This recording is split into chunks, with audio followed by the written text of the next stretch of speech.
สบายดีโดยวันนี้พาพ่อพี่น้องมาเบิ่งสางเฮ็ดกองเฮ็ดสะไนอยู่บ้านเวียงไส้เมืองอัศพรแขวงสวรรค์เขตพี่ละถือแนวเลิศแนะนำตัวแน่ซื้อหานเด้อนี่เด้อพี่เลิศถืออยู่มือนั่นน่ะสะไนกงเข็งแถวบ้านเฮานี่มีเจ้านี้บ่เฮ็ดกองขายนะโดยมีแต่ผู้เดียวเองแหละโอ้คุณน่ะคูนึงเท่าไหร่วะขายนะยังทันเว้าราคาถ้าลูกค้าเขามาก่อนเว้ายังหูจักกันนะอ๋อผู้ใดสนใจก็โทรมาบ่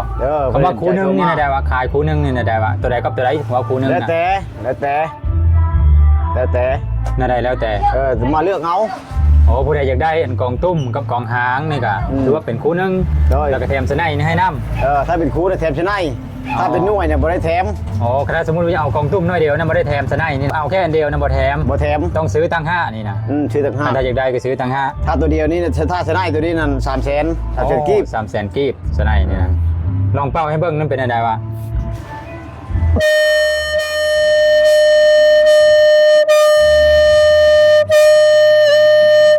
เดี๋ยวเพิ่นตีให้เบิ่งก่อนแต่ว่าเพิ่นเอาปกตินะต้องติดเข้าก่อนเนาะ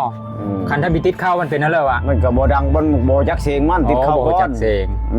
เพราะตัวนี้น่ะมันใช้ด้วยเขาต้องเข้าแนวติด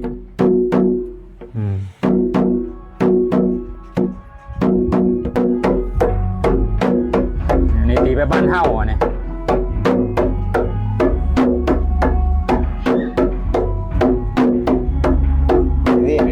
ของมันเขาเป็นทำด้วยกันของเพชรกอกเงาขายที่เพื่อนผู้ทำเองพี่น้อง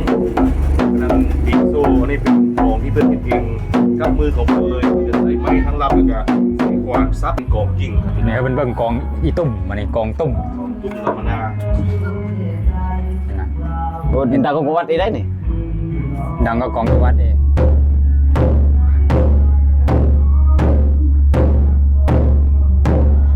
หน่วยนั้นนี่เป็นนั่นแหละต่างเดียวใช่ป่ะโอ้เสียงต่างกันเนาะมีนางงูตัวนี้อ๋อตัวนั้นเอานางงูเฮ็ดตัวนี้นางฝ้ายบอกจับมือยังเฮ็ดแล้วนี่นะอันนี้นะถ้าโดยเดียวนี่ก็2 อาทิตย์กับ3 มื้ออ๋อ2 อาทิตย์กับ3 มื้อ2 อาทิตย์กว่าพี่น้องเอ้ยเฮ็ดแล้วหน่วยนึง2 อาทิตย์กับ3 มื้อกันครับคุณน่ะนางควายยังย่างไว้อยู่ยังตากไว้อยู่นะนางควายอันนี้ก็ต้องได้ซื้อมาแล้วเนาะนี่ก็ซื้อนี่ก็ร้านปลายคุณน่ะร้านปลายคุณน่ะนางควายนี่ตายให้มันแห้งพอแห้งมันยังเฮ็ดใดนี่ก็ได้ตามแห้งก้อนยังมาเฮ็ดสิแล้วอุปกรณ์การเฮ็ดเป็นอะไรวะอุปกรณ์การเฮ็ดนะก็เฮ็ดกับตัวนี้อ๋อหลายอย่างนี่ซะคุณน่ะแล้วเกี่ยวข้าวแล้วจะค้นคว้าตัวนี้อ๋อว่าตอนช่วงเกี่ยวข้าวนี่เราบ่ได้เฮ็ดวันนี้เกี่ยวข้าวแล้วกลับมาเฮ็ดอีกกลับมาเฮ็ดอีกไม่มีเทิร์นตัวนี้ไม่มีเทิร์นบอกโอ้กำลังเฮ็ดตัวนี้กำลังเฮ็ดเนาะนี่เนาะตัวนี้ท่านย่างกองนู่นนึงนี่ตัวนี้น่ะใช้เวลาจะเดือนแล้วจะมื้อแล้ว2 อาทิตย์กับ3 มื้ออยู่เตอร์พวกก็มีนะกำลังเฮ็ดก็มีที่เฮ็ดกองเฮ็ดสิแล้วนี่อันนี้กองหางอันนี้เนาะกองหางอันนี้เฮ็ดสิแล้ววิธีเฮ็ดก็ได้แทกดามมันแทกอันนั้นมันแล้วก็มาทากตัวนี้ให้มันกลมแล้วก็กบบัดนี้โอ้กลมแล้วก็กบอีกให้มันเก่งเนาะกบคาเหลี่ยมมันให้มันเก่งงามนี่แหละวิธีเฮ็ดก็ได้ตัวนี้ได้ใช้เวลาเฮิงบ่ตัวนี้กองหางนี่เฮิงก็กองตุ้มบ่ตัวนี้ก็เฮิงเด้ตัวนี้ได้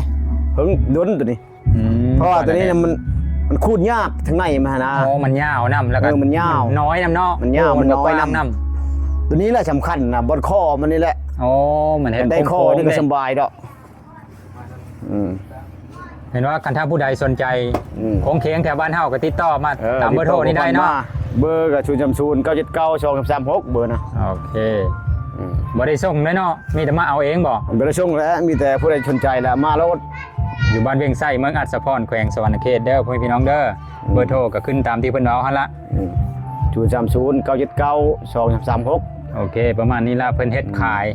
แล้วเฮ็ดต่อไปตลอดบอกกันถ้ามีลูกค้าหลายกันถ้ามีลูกค้าก็เฮ็ดไปตลอดถ้าบ่มีก็โยมันก็บ่มีทุนทั้งหมดเลยเนาะภายในเมืองอัศพรหรือว่าเมืองอื่นในแขวงสวรรค์เขตสามารถติดต่อมาได้เด้อโทรไปเบิด